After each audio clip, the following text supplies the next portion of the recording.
नमस्कार, स्वागत है आप सभी का इंडिया फर्स्ट के इस खास प्रोग्राम में। और मध्य प्रदेश के मुख्यमंत्री शिवराज सिंह चौहान ने जिस तरह से स्मार्ट सिटी को लेकर अपनी सख्त तेवर दिखाए हैं, नाराजगी दिखाई है और सीधे तौर पर अफसरों को खुलेआम कहा है कि आप तमाम रिपोर्ट मेरे सामने रखिए, क्योंकि मुझे कहीं ना कहीं इसमें पूरी गड़बड़ी नजर आ रही है। आपको बता दें कि मध्य प्रदेश के 7 स्मार्ट सिटी की मॉनिटरिंग अब खुद मुख्यमंत्री शिवराज सिंह चौहान कर रहे हैं। लगभग 6600 करोड़ यानी कि 6600 करोड़ के काम इन स्मार्ट सिटीज में चल रहे हैं। और स्मार्ट सिटी मिशन के तहत ये तमाम जो काम है उसको लेकर मुख्यमंत्री शिवराज सिंह चौहान ने नाराजगी जताई है, और जिसके बाद से पूरी की पूरी अफसरशाही जो मध्य प्रदेश की है उसमें हड़कंप मचा हुआ है। खासतौर पर 2019 का जिक्र करते हुए मुख्यमंत्री शिवराज सिंह चौहान ने कहा है कि पिछली जो सरकार थी उसमें जो टेंडर निकाले गए थे वो पूरी तरह से लूटने के लिए निकाले गए थे। तो अब बड़ा सवाल ये कि क्या नपेंगे अधिकारी। इस महत्वपूर्ण विषय पर चर्चा करने के लिए बेहद ही खास मेहमान इस समय हमारे साथ स्टूडियो में मौजूद हैं। उनका तारुफ आपसे करा सकता हूं। वरिष्ठ पत्रकार और राजनीतिक विश्लेषक श्री राम मोहन चौकसी जी हमारे साथ मौजूद हैं। राम मोहन जी, आपको बहुत बहुत स्वागत है। और अपनी तेज तर्रार शैली के तौर पर पहचान रखने वाले वरिष्ठ पत्रकार प्रवाल सक्सेना जी हमारे साथ मौजूद है। आपका भी बहुत बहुत स्वागत है प्रवाल जी। नमस्कार। सबसे पहले राम मोहन सर, जो मुख्यमंत्री शिवराज सिंह चौहान जी जो इस बार कहा जा सकता है बदले बदले से नजर आ रहे हैं, इस बार बहुत ज्यादा अफसरों को वो अपने आसपास टिकने नहीं दे रहे हैं। इन तल्ख तेवरों का किस तरह का परिणाम आने वाले दिनों में आप देख सकते हैं? क्या कुछ बड़ी कार्रवाई हो सकती है? देखिए आशुतोष जी, क्या है कि शिवराज जी जो है अब वो मतलब मैं ये कह सकता हूँ कि हालांकि मध्य प्रदेश विधानसभा के चुनाव में अभी समय है, लेकिन इस एक प्रकार से शिवराज जी ने अभी से अपने आप को विधानसभा चुनाव की तैयारी के रूप में अपने आप को झोंक दिया है। दूसरी बात यह है कि वो मध्य प्रदेश में उन जाति वोटों पर अपना ध्यान केंद्रित कर रहे हैं जहां से उनको लग रहा था कि ये वोट हमारी पार्टी से पिछड़े हुए हैं या जिनकी उपेक्षा की गई है। उसका सबसे ताजा उदाहरण है आपकी जनजाति आदिवासियों के लेके जगह जगह हुए सम्मेलन। टंटिया भील के नाम पर स्टेशन का नाम, टंटिया भील के नाम पर चौराहा। अब रहा सवाल उसका जो आपने बात कही कि अफसरों पर वो उनके तेवर तीखे नजर आ रहे हैं। देखिए क्या होता है कि शिवराज सिंह चौहान ऐसे मुख्यमंत्री हैं जो व्यक्तिगत तौर पर खुद ही रुचि लेकर हर प्रकार की समीक्षा करना पसंद करते हैं। कई बार तो ऐसा भी हुआ है कि वो जाकर वहां पर उस जगह जाकर उस स्पॉट पे जाकर देखना भी पसंद करते हैं, और सभी चीजों का अध्ययन करने के बाद उन्होंने जब गहराई से अध्ययन किया तो उनको लगा कि मध्य प्रदेश में जो भी 7 स्मार्ट सिटी जिनको घोषित किया गया है उसमें उतना काम नहीं हुआ जितना कि हल्ला हुआ। और उसके बाद उन्होंने तो खुलकर आरोप लगा दिया कि स्मार्ट सिटी के नाम पर केवल घालमेल हो रहा है, टेंडर में सौदेबाजी हो रही है। वो उनके काम को बिल्कुल पसंद नहीं किया और उन्होंने सभी अधिकारियों को उसमें ले लिया और स्पष्ट रूप से उन्होंने ताकीद कर दिया है कि मुझे हर सप्ताह इसकी समीक्षा रिपोर्ट चाहिए। और उसके बाद उन्होंने ये भी घोषणा कर दी है कि मैं हर स्मार्ट सिटी में जाकर उसका खुद ही देखूंगा, अध्ययन करूंगा, और रिपोर्ट के बाद उसमें जांच की कार्रवाई भी हो सकती है। कार्रवाई हो सकती है। प्रवाल जी, क्या लग रहा है कि 2019 में वो कौन, देखिए तमाम जो अधिकारी हैं वो हमेशा बच जाते हैं, घोटाले में वो पूरा सहयोग करते हैं। मुझे एक सवाल आपसे ये पूछना है, ये कहा जाता है कि अफसरशाही जो है वो सत्ता को चलाती है, सरकार तो असली जो है अफसरशाही चला रहे हैं। लेकिन यहां अगर सरकार उन पर मॉनिटर कर रही है, साफ तौर पर इशारा कर रही है कि भाई आपने गलत किया, तो क्या सरकार में अब इतनी मादा है कि इन अफसरों को निकाल बाहर करें, उनके खिलाफ सख्त कार्रवाई करें? क्योंकि किसी की भी सरकार बदलती है, ये लोग अपने भ्रष्टाचार का जो रवैया है उसको कर पाने में कामयाब हो जाते हैं। देखिए आशु जी, जिस तरह से चौथा जो कार्यकाल है मुख्यमंत्री का, तो कहते हैं कि बदले बदले सरकार नजर आ रहे हैं। वास्तव में इस बार बड़ी आक्रामक पारी खेल रहे हैं मुख्यमंत्री जी, और वो किसी भी कीमत पर जो जिला सरकारों में, खासकर नगर निगम नगर पालिकाओं के अंदर जो लंबे समय से और बैठे अधिकारी हैं, जो भ्रष्टाचार की बिल्कुल एक प्रकार से कहना चाहिए कि बिल्कुल एक पर्याय बन चुके हैं, उन पर भी अब उनकी नज़रें हैं। और जो जिस तरह से सरकार की जो लोक कल्याणकारी योजना रहती हैं, देखिए जो स्मार्ट सिटी का जो एक इंफ्रास्ट्रक्चर बनाया गया था, जो स्मार्ट सिटी को लेकर एक सपना सोचा गया था, उस पर जिस तरह से अधिकारियों ने पानी फेरा है, जिस तरह से उस पर पलीता लगाया है, उसको देखकर मुख्यमंत्री वास्तव में बहुत आहत हैं। और इसीलिए उन्होंने 19 के पूरे नगर निगम के, नगर पालिकाओं के और खासकर स्मार्ट सिटी के जो कार्य थे उनका उन्होंने रिवीजन शुरू किया है। और सबसे बड़ी बात ये, जैसे चौकसी ने बताया, वो स्वयं उसकी मॉनिटरिंग कर रहे हैं।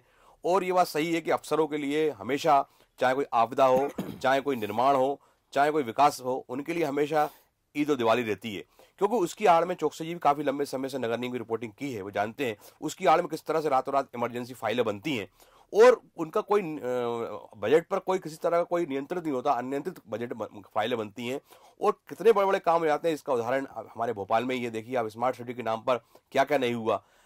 तमाम जंगल काटे गए, तमाम कंक्रीट के जंगल खड़े कर दिए गए, लेकिन आज भी जो विकास होना चाहिए था वो सिर्फ अफसरों के घरों में वो विकास दिख रहा है, उनके चारों तरफ विकास दिख रहा है, लेकिन आम जनता आज भी बुनियादी सुविधाएं, सड़क, बिजली, पानी के लिए भी परेशान है। तो मैं कह सकता हूं कि मुख्यमंत्री ने बहुत सही समय पर यह कदम उठाया है ताकि आने वाले समय में इस तरह के अफसरों को नाप सकें।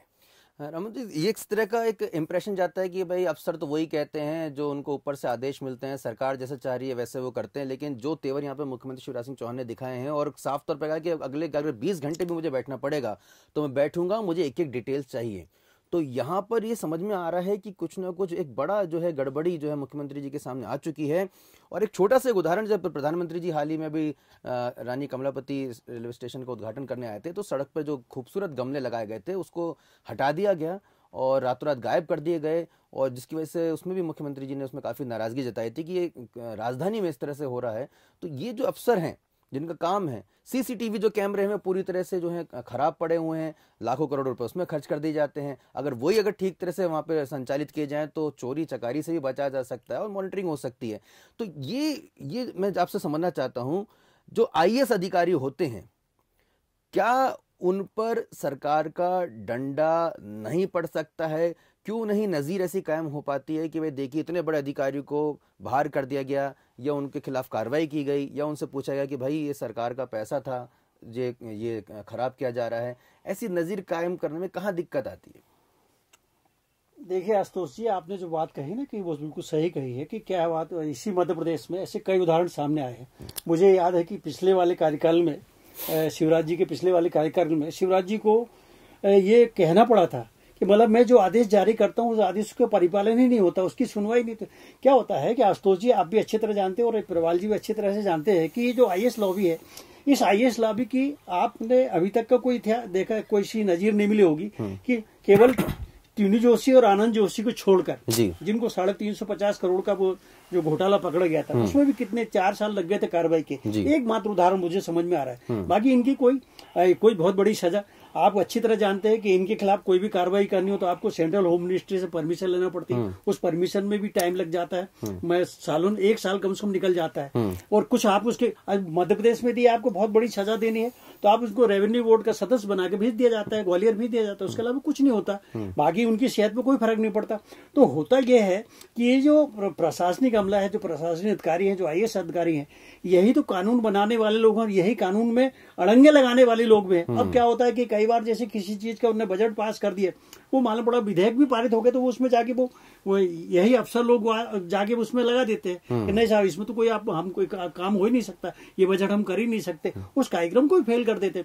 आपने जो रहा सवाल स्मार्ट सिटी की आपने बात कही, स्मार्ट सिटी की बात मुझे ये समझ में आ रहा है कि अब आज की तारीख में क्या हो रहा है कि शिवराज जी जो है वो इस बात पर बहुत ध्यान दे रहे हैं कि जो इलेक्ट्रॉनिक मीडिया है और जो प्रिंट मीडिया है उसमें खबरें क्या क्या जा रही हैं और उस खबरों को बहुत बारीकी से अध्ययन कर रहे हैं। ये खबर किसी अखबार में ही छपी थी कि स्मार्ट सिटी के जितने भी CCTV कैमरे हैं वो या तो बंद पड़े हैं या काम ही नहीं कर रहे हैं। वो भी कब हुआ, जब एक शादी समारोह में एक बहुत बड़े डॉक्टर की पत्नी के 2 लाख रुपए का सोने का हार चोरी चला गया और जब उसने ट्रेसिंग करना शुरू किया जिसमें 20,000 रुपए का इनाम घोषित कर दिया IG भोपाल ने, DIG भोपाल ने कि साहब चोरों को पकड़ने पे, तो वो सब पता लगा कि CCTV कैमरे के फुटेज ही नहीं मिल रहे हैं, वो बंद ही पड़े हुए।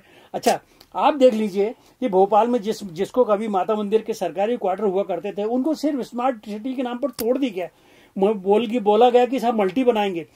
नाले को चैनलाइज करने की बात हुई, नाला आज तक चैनलाइज नहीं हुआ। आपने जो बहुत बड़ा एक अटल पथ बना दिया जैसे बुलेवार्ड में पहले मार्ग कहा गया था, फिर अटल जी के नाम पे कहा, उसके सभी उसकी घास सूख रही है, उसके पेड़ सूख रहे हैं, उसके गमले चोरी जा रहे हैं। तो मतलब कुल मिला के ये घनघोर लापरवाही है। तो ये भोपाल तो एक उदाहरण लिया है, इसलिए शिवराज जी ने कहा है कि मैं मध्य प्रदेश की सभी स्मार्ट सिटी में जाके इसकी खुद की जांच करूंगा, समीक्षा करूंगा, उसके बाद हो सकता है, और इसमें सासू जी मैं खुल के कह रहा हूं कि इसमें यह हो सकता है कि छोटी मछलियों को बलि चढ़ा दिया जाए, बड़े मगरमच्छ फिर भी साबुत बचे रहेंगे। बड़े मगरमच्छ से ध्यान है प्रवाल जी, कमिश्नर प्रणाली को लेकर घोषणा कर दी गई कि जल्द से जल्द लागू की जा रही है, और जिन आईएएस लॉबी की बात यहाँ पे राममोहन चौकसी जी कर रहे हैं, वो खबर ये भी आई कि साहब उन्होंने आईएएस मीट को रद्द करके अपना विरोध दर्ज करवा दिया। और अब गृह मंत्री जी कह रहे हैं कि देखिए अभी जल्द से जल्द लागू होगी, 3-4 दिन में लागू होगी, लेकिन अभी तक भोपाल और इंदौर में कमिश्नर प्रणाली लागू नहीं हो सकी है। 30 नवंबर तक उन्होंने कहा था कि हम इसी महीने नवंबर आखिरी में 30 नवंबर मान लिया, नवंबर आखिरी मतलब 30 नवंबर तक हो जाएगी, लेकिन आज 7 दिसंबर भी हो रही है। और क्योंकि ये बात सही है आशु जी कि कोई भी आईएएस नहीं चाहता कि पुलिस प्रणाली, क्योंकि 3-4 बार पहले ही प्रयास हो सके, लेकिन वो नहीं हो पाया है, क्योंकि उनको लगता है कि हमारे अधिकारों पर अतिक्रमण हो रहा है और वो किसी भी सूरत में अपने अधिकारों को कम करना नहीं चाहती आईएएस लॉबी। यही वजह है कि पुलिस प्रणाली में जो मूल सुधार के साथ लाया जा रहा था वो एक बार फिर से मतलब जो है ठंडे बस्ते में चला गया है, और अब लीपापोती काम चल रहा है उसके अंदर। तो एक प्रकार से जो अफसरशाही या लाल फीताशाही उसको हम बोलते हैं, वो इस कदर हावी है कि सरकार तो वास्तव में यही लोग चलाते हैं, बाकी नेता लोग तो सिर्फ ये है कि वो बदनाम होते हैं, लेकिन काम इन्हीं का होता है। और नगर निगम में हम लोगों ने काफी लंबे समय से देखा है कि किस तरह से आपदा में अवसर तलाशते हैं अधिकारी लोग, किस तरह से वो जब कोई विकास कार्य होता है या कोई वीवीआईपी आता है तो किस तरह से काम करते हैं। तो ये उनकी एक आदत सी बन गई है, इसीलिए हर व्यक्ति जो है नगर निगम नगर पालिका में डेपुटेशन पे आना चाहता है। चौकसी जी आप जानते हैं कितने लंबे लंबे समय से 20-25 साल तक डेपुटेशन पे ही रहते हैं, वो हिले ही नहीं चाहते, वो अपने मूल विभाग में नहीं जाना चाहते। तो जब तक कि नीचे से सफाई नहीं होगी, सर्जरी नहीं होगी, तब तक मैं समझता हूं कि भ्रष्टाचार की जो आंधी है वो इस तरह ही चलती रहेगी, इस तरह चलती रहेगी। और मैं एक कमेंट और लेना चाहूंगा राममोहन सर आपसे कि कुछ समय पहले मुख्यमंत्री जी नाराज हुए तो उन्हें सीपीए जो थी भोपाल में उसको पूरी तरह से बंद कर दिया था, और उस वक्त भी खुलासे हुए थे कि भाई इतने जो पार्क हैं, इतने जो सड़कें हैं वो सीपीए के अंडर में थे, भोपाल की सड़कों का उनकी जिम्मेदारी थी, वो बिल्कुल काम नहीं हो रहे थे। और ज्यादातर सड़कें अगर देखें हम शहर की तो नगर निगम के अंतर्गत आती हैं, और उसमें कहीं पे भी कोई खुदाई चालू कर देता है, कहीं पे भी कोई टेंडर होते हैं। तो क्या समझा जाए जो सीधे तौर पर आम जनता से जुड़े हुए जो विषय हैं, जो नगर निगम उसको डील करता है, तो उन आईएएस अधिकारी, चाहे वो प्रमुख सचिव हो, चाहे आयुक्त हो, चाहे वो नगर निगम कमिश्नर हो, जितने बड़े पढ़े लिखे होते हैं, तो ये होता क्या है, मतलब क्या वो वजह है जिसकी वजह से मुख्यमंत्री को इतने सख्त तेवर दिखाने पड़ रहे हैं, और उसके बावजूद भी कहा जा सकता है उनको लगता है कि ये ठीक है, औपचारिकता है। नहीं आशीष जी, मैं एक मिनट चौकसी जी आपको छोड़ूंगा समा के साथ कि इनमें कोई कार्य करने या उसकी कमी नहीं है। आप देखिए मोदी जी अभी आए थे भोपाल, तो जिन जिन रोडों से मोदी जी गुजरे हैं वो चकाचक रातों रात चकाचक हो गई। जब मोदी जी के लिए हो सकती है तो आम व्यक्ति को भी वो मोदी जी माने और आम व्यक्ति के लिए भी करें, क्योंकि जो उनकी मूल मतलब सेवा है वो क्यों नहीं करते हैं, क्यों नहीं सवाल। बहुत बड़ी बात। नहीं आशु जी, आपने जो बात कही वो आपकी बात में दम है। मैं ये कहना चाह रहा हूँ कि देखिए जो प्रवाल जी ने कहा कि यदि काम करने वाले भी आईएएस हैं, काम करवाने वाले भी आईएएस हैं, यदि वो चाहे तो कर सकते हैं, सब हो सकता और नहीं चाहे तो फिर वो हर चीज को लिंगर ऑन कर सकते हैं। आपने जैसे अभी कहा कमिश्नर प्रणाली की बात करी, तो मैं उसमें साफ साफ कहना चाह रहा हूँ, ये एक्चुअली क्या, ये अधिकारियों की लड़ाई है। आईएएस नहीं चाहता कि हमसे ज्यादा अधिकार संपन्न आईपीएस अधिकारी हो जाए, क्योंकि कमिश्नर, पुलिस कमिश्नर ही आईपीएस ही कमिश्नर वो होगा, तो उसको वो नहीं चाहते हैं। अब रहा सवाल भोपाल में, अब जैसे भोपाल में स्मार्ट सिटी को आपने ट्रैफिक की व्यवस्था दे रखी है। अब आप देखिए ट्रैफिक के नाम पे भोपाल में, आप कभी भोपाल में किसी सड़क पे आप निकल के देखिए, आप ऐसी कोई सड़क नहीं, कोई गली नहीं है जहाँ पे आप आराम से आधे घंटे में पहले निकल जाए। कुल मिला के ये है कि हमारा जो सिस्टम है, मैं बार बार कई बार कहता हूँ, लिखता भी हूँ कि हमारा सिस्टम जो है वो मर गया है, सिस्टम ही तंत्र ही खराब हो गया है, तंत्र को पुनः जिंदा करना पड़ेगा। और ये देखिए, ये द्वारका प्रसाद मिश्र मुख्यमंत्री हुआ करते थे, उनका जमाना नहीं है। ये वीरेंद्र कुमार सकलेचा मुख्यमंत्री थे, उनका जमाना नहीं है। ये उमा भारती का जमाना नहीं है, अर्जुन सिंह जी का जमाना नहीं है। यानी जिसके मुख्यमंत्री के नाम पर लोगों के मतलब आईएएस के अंदर खौफ होता था। हमारे शिवराज जी क्या है, बहुत मृदु स्वभाव के हैं, लेकिन उनको बार बार ये तेवर दिखाने की मजबूरी बार बार पैदा होती है, क्योंकि काम ही नहीं होता। और शिवराज जी तो कह चुके हैं कि हर काम की मॉनिटरी यदि मैं करने लगूं तो आप लोग किस खेत की मूली हो। तो उन्होंने ये भी बोला कि भाई नल में पानी आ रहा है कि नहीं आ रहा, उन्होंने अपने विधानसभा क्षेत्र में इतने सहज सरल और विनम्र और दयालु व्यक्ति हैं शिवराज जी कि उनका पूरा जीवन जो है बिल्कुल एकदम एक आम व्यक्ति से आप देखा होगा जुड़ा हुआ है।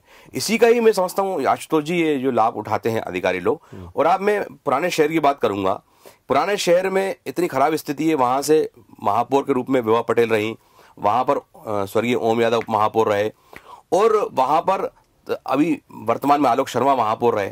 लेकिन आप देखिए चौकसी जी, कोई सड़क या कोई मोहल्ला या कोई ऐसी गली नहीं है। ललवानी प्रेस से शुरुआत करिए, आजाद मार्केट था, आजाद मार्केट से शुरुआत कीजिए आप मारवाड़ी रोड या मंगलवार तक, इतना भयंकर ट्रैफिक और इतना भयंकर चक्का जाम की स्थिति बनती है कि आम आदमी सोचता है कि यहाँ आके हमने गलती करी है, सजा मिली। तो इस पर जरूर कोई चिंतन होना चाहिए और मुख्यमंत्री जी भी इस बात से समय समय पर अफसरों को मतलब चेताते रहे। लेकिन कब जागेंगे ये समय बताएगा। जी, कब जाएंगे समय बताएगा। निश्चित तौर पर तमाम जो अधिकारी अगर इस प्रोग्राम को देख रहे हैं तो साहब रहम कीजिए, यहाँ पर आपके भी बच्चे पढ़ते हैं, आपका परिवार भी रहता है और आप भी कभी इस IAS बनने से पहले हमारी तरह ही एक आम नागरिक हुआ करते थे। और अगर आप कुछ बेहतर करेंगे तो न केवल इस भोपाल का या मध्य प्रदेश का, पूरे देश का भला हो सकेगा। और ये भी हैरानी की बात है कि सर कहीं ना कहीं जो विजिलेंस अथॉरिटी हैं वो भी यही प्रशासनिक अधिकारी होते हैं, एडमिनिस्ट्रेटिव सर्विसेज के अधिकारी होते हैं, रेवेन्यू सर्विस के अधिकारी होते हैं। और वो पता नहीं क्यों, अगर ये बात हो सकता है मैं गलत हूं, मैं चाहूंगा कि आप लोग कमेंट्स के जरिए बताएं, आपको नहीं लगता है कि भारत आजाद जरूर हुआ लेकिन हमने पूरी तरह से अंग्रेजों के कल्चर को ही यहां पर धारण कर लिया और कहीं ना कहीं अंग्रेज जो है, जो अपना सिस्टम जो है प्रशासनिक अधिकारियों को सौंप कर चले गए, उनको समझा कर चले गए कि राज तुम्हें करना है, ऐसे करना है। तो आज भी कहीं ना कहीं हम गुलामों जैसी जिंदगी में असर करते हैं। 6600 करोड़ सुनने में ही कितना बड़ा जो है, कितने इसमें जीरो लगे होंगे, आप सोचिए, कल्पना कीजिए। अगर वो वाकई में धरातल पर दिखाई दे जाएं तो क्या शहरों की तस्वीरें बदल नहीं सकती? ये सवाल हम आपसे पूछ रहे हैं और कोशिश करेंगे कि ज्यादा से ज्यादा आप RTI लगाएं, इन अधिकारियों को बेनकाब करें और मुख्यमंत्री तक उनके चेहरे को दिखाएं कि देखिए किस तरह से ये अधिकारी जो है गलत काम कर रहे हैं। और निश्चित तौर पर यहाँ पे हम साधुवाद देंगे मुख्यमंत्री शिवराज सिंह चौहान को कि उनके कम से कम जो तल्ख और सख्त तेवर की वजह से एक उम्मीद जरूर जगी है कि कुछ बेहतर किया जा सकता है। अगर आपको ये प्रोग्राम अच्छा लगा तो आप इस वीडियो को लाइक कीजिएगा, शेयर कीजिएगा और हमारे चैनल को सब्सक्राइब जरूर कीजिएगा। नमस्कार।